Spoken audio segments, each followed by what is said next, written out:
Did you know women played a vital role in the history of cheesemaking and are almost single-handedly responsible for the American cheese scene that we know today? In honor of Women's History Month, we'll be talking about the history and the women that changed the American artisanal cheese landscape that we know today. So sit back, relax, and let's begin. So back in the early days of cheesemaking, this was considered a woman's role. While the men worked outside tending to livestock, the women worked inside, rearing children, keeping up with the home, and all other domestic labor.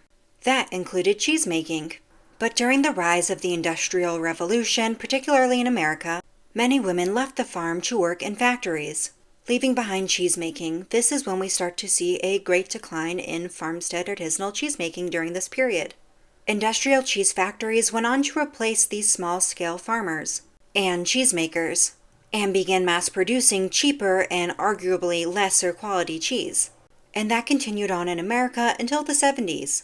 Now the 70s is the start of what we call in the cheese industry the American Cheese Renaissance. And this time period in cheese history was solely spearheaded by women.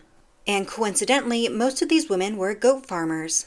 These include makers like Allison Hopper from Vermont Creamery, Jennifer Bice from Redwood Hill Farm, Mary Keene from Cypress Grove, and many others, and pretty much all of these companies are still in business today. There were various reasons as to why these women went into cheesemaking. Some did it for their love of goats, others wanted a healthier food supply for their children, while some were drawn to the Back to the Land movement, while others were a compilation of all those things.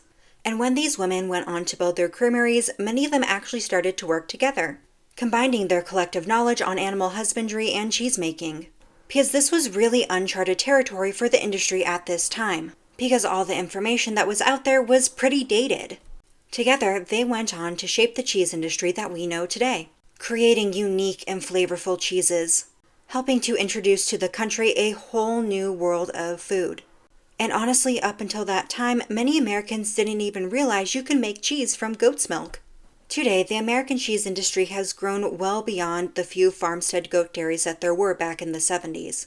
And even though now this is an industry now dominated by men, there is still great appreciation for all the women who were the backbone of this movement. And with that, this concludes our story.